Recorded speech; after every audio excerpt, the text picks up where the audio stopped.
Hello everyone. So today we'll be discussing artificial intelligence. This time artificial intelligence is really important for CAPF. आपको पता है कि chat GPT का introduction हुआ, world economic forum ने बहुत सारी रिपोर्ट्स निकाली आर्टिफिशियल इंटेलिजेंस के ऊपर. When you will see, let's see first chat GPT का आपको पता होगा क्या है चैट जीपीटी. और वर्ल्ड इकोनॉमिक फोरम ने बहुत सारी रिपोर्ट्स निकाली है. रिपोर्ट्स आप देखोगे वर्ल्ड इकोनॉमिक फोरम निकालता है जब, उसने बोला कि which jobs at risk from the AI से कौन कौन सी जॉब्स रिस्क में आ सकती है, क्या एआई क्रिएट कर सकती है नई जॉब्स को, क्या एआई जो टेक्नोलॉजी है रीशेप कर सकती है पूरे वर्ल्ड को, पूरा फंडामेंटल चेंज कर देगी क्या एआई. तो नीति आयोग ने भी बहुत इंपॉर्टेंट रिपोर्ट निकाली है इसके ऊपर, वो भी हम डिस्कस करेंगे. बट ये चीज़ें आपको थोड़ी सी दिमाग में रहनी चाहिए कि क्या एआई सच में फ्यूचर है, क्या एआई चेंज कर सकता है. जैसे हम एआई की हम बात करें तो सेल्फ ड्राइविंग कार आपने देखी होगी जो टेस्ला लेके आ रही है, क्या उससे जॉब खत्म हो जाएंगी. क्या आपको पता है जो मंडेन वर्क होते हैं जैसे क्लर्क के वर्क होते हैं हमारे इंडिया के अंदर, आप देखोगे बहुत सारे ऐसे वर्क होते हैं जो कि with the simple use of this AI उनको ख़त्म किया जा सकता है. उन जॉब्स को एफिशिएंसी ज़्यादा लेके आई जा सकती है. दूसरे पैरामीटर्स जो हम स्टडी करेंगे विद रिस्पेक्ट टू एआई के साथ हमें ये देखने की ज़रूरत है एआई से कौन सी चीज़ें हमारे सामने प्रॉब्लम क्रिएट करेंगी, क्या एआई एक डिसरप्टिव टेक्नोलॉजी है. तो ये सारी चीज़ें हम डिस्कस करने वाले हैं इसके अंदर. यूपीएससी ने बहुत सारे इसके ऊपर क्वेश्चन पूछे हैं, वो हम डिस्कस करेंगे. एवरग्रीन टॉपिक है एआई वाला, ह्यूमंस वर्सेस आर्टिफिशियल इंटेलिजेंस या कि humans versus robotics. Will AI replace the humans in future, will AI reduce the jobs in the market. ऐसे क्वेश्चन यूपीएससी पूछता है. या फिर एप्लीकेशन बेस्ड क्वेश्चन पूछता है यूपीएससी कि आर्टिफिशियल इंटेलिजेंस का क्या एप्लीकेशन हो गया, use of artificial intelligence in health, use of artificial intelligence in agriculture, in defence, right, in education. ये चीज़ें आपको दिमाग में रखनी है. एप्लीकेशन पार्ट बहुत ज़्यादा इंपॉर्टेंट है आर्टिफिशियल इंटेलिजेंस का. अगर एप्लीकेशन पार्ट आप नहीं कर रहे तो ज़्यादा फ़ायदेमंद नहीं है. मैं आपको आर्टिफिशियल इंटेलिजेंस की डेफिनेशन नहीं दूंगा, and whoever is starting your essay with the definition of artificial intelligence उससे कोई ज़्यादा फायदा नहीं होने वाला है. आपको डायरेक्टली टॉपिक पे आना है. क्या आर्टिफिशियल इंटेलिजेंस से क्या प्रॉब्लम हो सकती है, क्या फ़ायदे हो सकते हैं, कुछ इंट्रोडक्शन में इस तरह का आप डालोगे. अब एआई को हम देखते हैं. Simple thing will see artificial intelligence के अंदर you need to see first of all the definition part. You can also mention, कुछ डेफिनेशन पार्ट को भी आप मैंशन कर सकते हो, but we will not discuss the definition part. Let's begin. Artificial intelligence कहते हैं intelligence demonstrated by machines. Okay, that is understood, सबको पता है. आर्टिफिशियल इंटेलिजेंस में आप देखोगे एआई प्रोग्रामिंग तीन चीज़ों पर फोकस करता है. थ्री कॉग्निटिव स्किल्स, कौन सी, learning, reasoning and self correction. जब ये सेल्फ करेक्शन वाली प्रोसेस आर्टिफिशियल इंटेलिजेंस के अंदर बहुत ज़्यादा आप देखोगे इनकलकेट हो जाएगी, वो टाइम आप देखोगे उसके बाद जब वो सेल्फ करेक्शन प्रोग्रेस में जब वो आ जाता है तो फिर उनको ह्यूमंस की भी या फिर प्रोग्रामिंग की दोबारा ज़रूरत नहीं पड़ती. इस तरह से फीडबैक मैकेनिज्म उनका होता है. एक चीज़ जो बहुत ज़्यादा मिसिंग है आर्टिफिशियल इंटेलिजेंस में वो है आपकी एम्पथी, सोशल स्किल्स. ये सारी चीज़ें इसके अंदर आर्टिफिशियल इंटेलिजेंस के अंदर अभी तक नहीं आई है. इनोवेशन भी आर्टिफिशियल इंटेलिजेंस के पास नहीं है, क्योंकि इनोवेशन जो है ह्यूमंस के पास ज़्यादा है. ह्यूमंस ने आर्टिफिशियल इंटेलिजेंस को क्रिएट किया है. अब जो इनोवेटिव जो स्किल्स है, इनोवेटिव जो पावर है, वो ह्यूमंस के पास ज़्यादा है कंपैरेटिवली टू मशीन्स और आर्टिफिशियल इंटेलिजेंस. ओके, ना तो मशीन लर्निंग क्या है, डीप लर्निंग क्या है, ये बस आपको बेसिक डेफिनेशन पता होनी चाहिए. Now coming directly to the application part. Application is really important. आपको पता होना चाहिए एप्लीकेशन आर्टिफिशियल इंटेलिजेंस की कहाँ हो सकती है. हेल्थ के अंदर, एग्रीकल्चर के अंदर. हेल्थ के अंदर आप डायग्नोसिस के अंदर आर्टिफिशियल इंटेलिजेंस का यूज़ कर सकते हो. Early identification of tumours, early identification of cancer, early identification of any kind of problem आप आर्टिफिशियल इंटेलिजेंस से आइडेंटिफाई कर सकते हैं. It's really important. ठीक है, डायग्नोस्टिक रिपोर्ट्स हो सकती हैं, affordability of quality health care. ठीक है, इंडिया के अंदर आपको पता है आउट ऑफ पॉकेट एक्सपेंडिचर बहुत ज़्यादा है, और आप देखोगे इंफ्रास्ट्रक्चर भी इज़ नॉट रियली गुड. दूसरा, डॉक्टर्स टू पीपल रेशो आप देखोगे इट्स रियली पुअर. WHO की रिपोर्ट पढ़ोगे तो इसमें आर्टिफिशियल इंटेलिजेंस हमारी रियली बहुत ज़्यादा हेल्प कर सकता है. अब यहाँ पे आप देखोगे 3 नेत्रा, हेल्थ फॉर ऑल, ये सारी स्कीम हमने मतलब चलाई हुई है with the help of this technological Giants Microsoft और इन सभी के मदद से. ना एग्रीकल्चर का क्या फ़ायदा हो सकता है आर्टिफिशियल इंटेलिजेंस से, हम मार्केट इंटेलिजेंस शेयर कर सकते हैं किसके साथ, फार्मर्स के साथ. दूसरा, हमारे पास इस तरह से डेटा रहेगा कि किस एरिया के अंदर कौन सी क्रॉप आप कल्टीवेट कर सकते हो. फार्मर्स के लिए भी बहुत ज़्यादा बेनिफिशियल हो सकता है कि इस एरिया के अंदर आप प्रिसीजन फार्मिंग की हेल्प से आप ये क्रॉप कल्टीवेट कर सकते हो. एग्रो क्लाइमेटिक जोन इस एरिया के अंदर इतना फर्टिलाइज़र लगेगा, इस क्रॉप के साथ इतना फर्टिलाइज़र लगेगा, अब ये चीज़ें ये अटेंशन कर सकते हैं, यहाँ पे पेस्ट है। तो ये आर्टिफिशियल इंटेलिजेंस बहुत ज़्यादा हेल्प कर सकता है फार्मर्स की भी एफिशिएंसी से, इनपुट कॉस्ट कम हो जाएगी फार्मर्स की, प्रोडक्ट जो है और भी ज़्यादा कॉम्पिटिटिव हो जाएगा, ये सारी चीज़ें इसके अंदर हो सकती हैं। ठीक है, smart drones, autonomous tractor, sensors, agri boards, it will double the farmers income, जो कि गवर्नमेंट का क्या था, एक बहुत बड़ा पुश था। 2022 तक हमें डबल करनी थी, मुझे नहीं पता अभी तक कहाँ स्टैंड करते हैं हम, डबल हुई है, 1.5 टाइम्स हुई है, क्या हुई है, आई डोंट नो, बट ये हमारा एक एम जरूर था। Now you will see education के अंदर बहुत ज़्यादा स्कोप है, एजुकेशन के अंदर क्या क्या चीज़ें लेके आने वाले हैं आर्टिफिशियल इंटेलिजेंस की मदद से।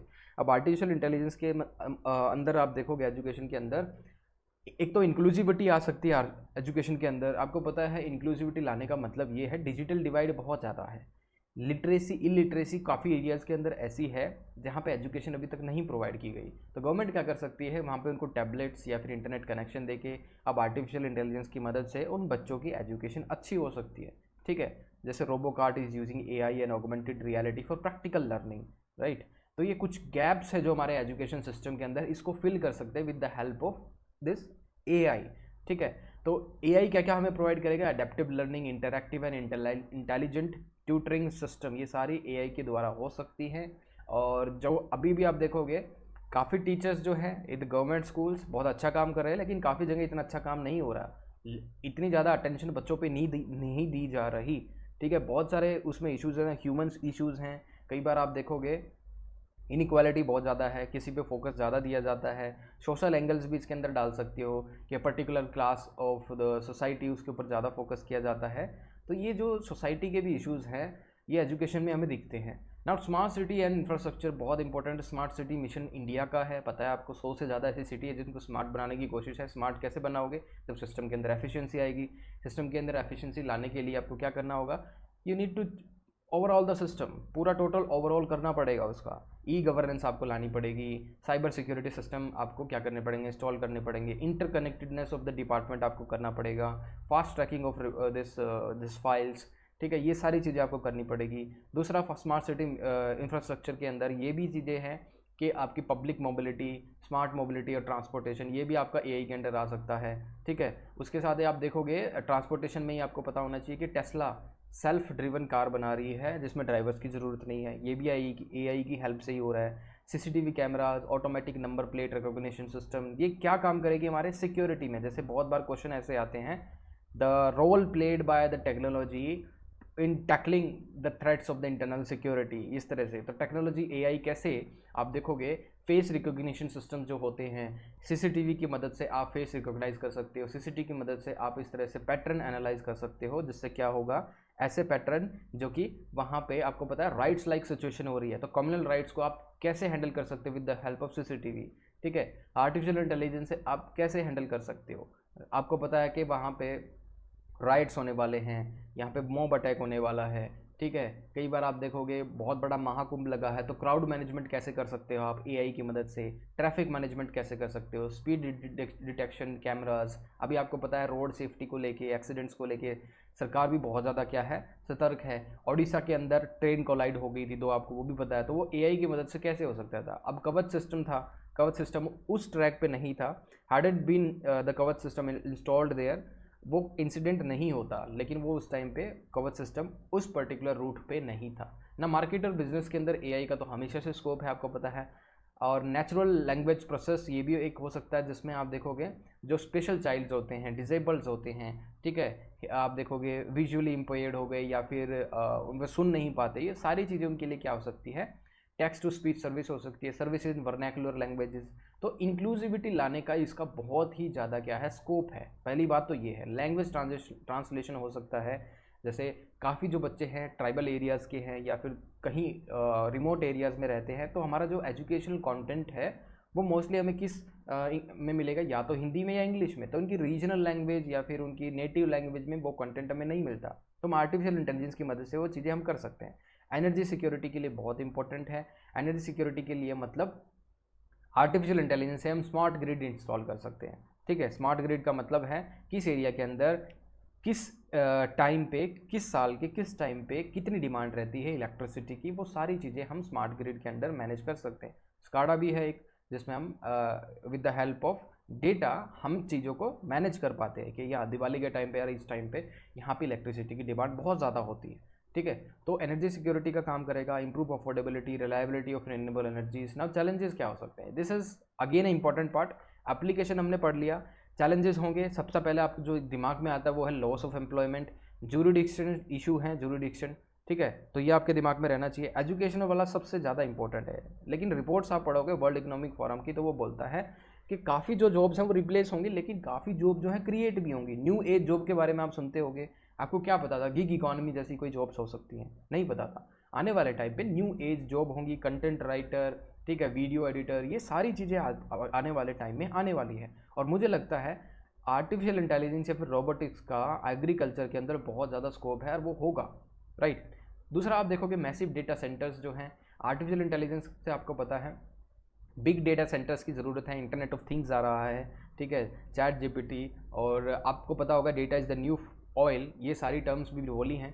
तो ये इतना मैसिव डेटा होगा, इस डेटा को आप स्टोर कहाँ करोगे, ठीक है। तो जुरिडिक्शनल इश्यूज आएंगे डेटा सिक्योरिटी को लेके। दूसरा डेटा स्टोरेज का इशू रहेगा, बहुत ज़्यादा मैसिव डेटा रहेगा, कहाँ पे आप स्टोर करोगे, ये भी एक इशू रहेगा। वाइडनिंग इनइक्वालिटी, अभी आप देखोगे हैव्स एंड हैव्स नोट के अंदर गैप और ज़्यादा बढ़ सकता है इसके अंदर, ठीक है। Highly educated middle and upper class, right, उसके बीच में गैप और भी ज़्यादा बढ़ सकता है, क्योंकि जो हाईली एजुकेटेड मिडिल क्लास है और अपर क्लास है और जो लोअर क्लास है, तो ऑलरेडी आप देखोगे इनके बीच में गैप तो है, लेकिन with the help of technology, क्योंकि आपको पता है technology is not so much inclusive.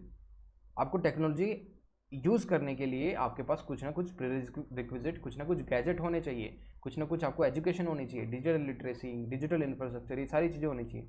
अगर गवर्नमेंट ये सारी चीज़ें नहीं कर पा रही तो इससे गैप इंक्रीज ही होगा, राइट। और एआई आपके जैसे नया पुश है जो गवर्नमेंट का, वो ये है डिजिटल इंडिया की तरफ मूव करना चाह रहा है इंडिया, ठीक है। तो डिजिटल इंडिया में हेल्प कर सकता है एआई। नाउ सोशल इंजीनियरिंग, ये सारी चीज़ें आप कर सकते हो, रेडिकल टारगेटिंग, प्रिडिक्टिव सर्च, ठीक है, रेडिकल प्रोफाइलिंग। अब आप देखोगे नाफिस करके था शायद एक नेशनल फिंगरप्रिंट सिस्टम था, ठीक है, जिसमें हम क्रिमिनल्स के फिंगरप्रिंट ले लेंगे और in case of any incident तो वहाँ पे कोई फिंगरप्रिंट्स मिलते हैं तो उन फिंगरप्रिंट्स को हम रन करेंगे और कहीं पे वो मैच होते हैं जिसकी क्रिमिनल हिस्ट्री है किसी की, तो वो डायरेक्टली मैच हो जाएगा। तो इसमें लॉ एंड एनफोर्समेंट में बहुत ज़्यादा हेल्प मिलेगी, क्रिमिनल जस्टिस सिस्टम बेटर हो सकता है आर्टिफिशियल इंटेलिजेंस से।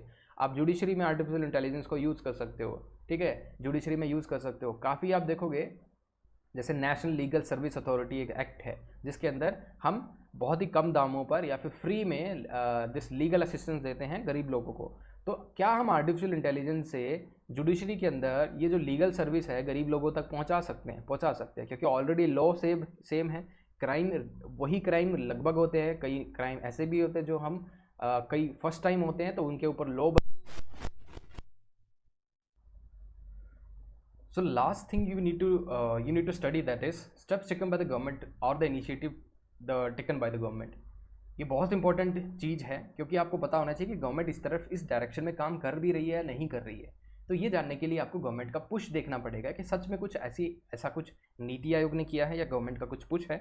अनलेस अनटिल आपके पास ये चीज़ें नहीं होंगी तो आप इसको ऐसे के अंदर नहीं मेंशन कर पाएंगे और एक बहुत मेजर प्रॉब्लम आपके सामने क्रिएट हो सकती है। तो इसमें आपको देखना पड़ेगा, नीति आयोग का भाई पुश है। नीति आयोग ने एक स्पेशल आर्टिफिशियल इंटेलिजेंस एक टास्क फोर्स बैठाई थी अंडर वी कामाकोटी, ठीक है। इन्होंने नेशनल प्रोग्राम ऑन एआई भी स्टार्ट किया था अंडर द बजट 2019। उसके अंदर 5 कोर पिलर्स हैं। उन्होंने बोला था कि इन 5 कोर एरियाज़ के अंदर हम एआई का इंट्रोड्यूस कर सकते हैं, इनको यूज़ कर सकते हैं। कौन से 5 एरियाज़ हैं वो? Those 5 areas are agriculture, education, health, smart cities and transportation. दूसरा आप देखोगे डेटा रिलेटेड जितने भी इशूज़ हैं, ग्रीवेंसेस हैं, किसी का डेटा लीकेज हो रहा है या फिर आप डेटा का मिसयूज़ कर रहे हो, सिलेक्टिव डेटा किसी को दे रहे हो, बड़े ई कॉमर्स साइट्स होंगे, डिजिटल बिजनेसेस होंगे, वो सिर्फ डेटा का फ़ायदा उठा रहे हैं, तो उससे आपको पता होना चाहिए उसमें एक इक्वालिटी आनी चाहिए कि वो डेटा का सब उसको एक्सेस कर सके। It should be a digital public goods, okay. और गवर्नमेंट कोशिश भी कर रही है इस डायरेक्शन में। नाउ डेटा ओम्बड्समैन जो है उससे रिलेटेड जो भी इशू होंगे वो चेक करेगा, ठीक है। उसके साथ ही आपको ये पता होना चाहिए अब डेटा लोकलाइजेशन को लेके भी बहुत बड़ा इशू है। अब डिजिटल इंटरमीडिएटरीज जो हैं सोशल मीडिया प्लेटफॉर्म्स पे या फिर और भी जितने प्लेटफॉर्म्स हैं, जितने भी सोशल मीडिया इंटरमीडिएटरीज हैं, उनके रिप्रेजेंटेटिव हमें अपनी कंट्री के अंदर चाहिए। अगर कुछ भी डेटा रिलेटेड इश्यूज होता है तो हम उनकी हेल्प ले सकते हैं, ठीक है। उसके साथ ही आपको पता होना चाहिए एजुकेशन में एआई का क्या काम है। आर्टिफिशियल इंटेलिजेंस एक नया सब्जेक्ट सीबीएसई ने इंट्रोड्यूस किया है। आईआईटी हैदराबाद ने एक बीटेक प्रोग्राम ही चलाया है direct only on AI. NITI Aayog ने AI for all global hackathon करके चलाई है, जिससे जो भी डेटा रिलेटेड इश्यूज़ हैं उसके ऊपर हम क्या कर सकें, हम हैकाथन करके उन प्रॉब्लम्स को सोल्व कर सकेंगे। रेस 2020 आप देख लीजिए, जिससे एआई फॉर सोशल एम्पावरमेंट पे बात की गई है। नीति आयोग और ministry of IT and technology उन्होंने ज्वाइंट एक प्रोग्राम लॉन्च किया, रेस 2020। ग्लोबल मीटिंग सभी इसके अंदर जुड़े थे टू ड्राइव इंडियाज विजन और road map for social empowerment. Inclusion here is the key word, transformation through responsible AI. Again this keyword is responsible AI. कैसे AI responsible हो सकता है, डिसरप्टिव नहीं होना चाहिए, राइट। तो ये अंदर रेस 2020 है। ये सारी चीज़ें हमने डिस्कस कर ली। ये चीज़ें आप अपने ऐसे के अंदर यूज़ कर सकते हो। इट डिपेंड्स अपॉन यू किस हिसाब से आप यूज़ कर रहे हो, ठीक है। अगर आपको यूज़ ऑफ इन्फॉर्मेशन नहीं आ रहा तो please do not cram all this information. कोई फ़ायदा नहीं होगा अगर आप इसको रेप्लिकेट नहीं कर पा रहे हो। रेप्लिकेट करने के लिए आपको थोड़ी प्रैक्टिस करनी पड़ेगी। प्रैक्टिस आप कहीं भी कर सकते हैं, ठीक है। We are basically doing it in the assault batch currently जो रनिंग है। अगर आप उसका पार्ट बनना चाह रहे हो जिसके अंदर आप यूज़ ऑफ एप्लीकेशन पे फोकस करते हैं, you can be A part of that. Okay, so thank you guys.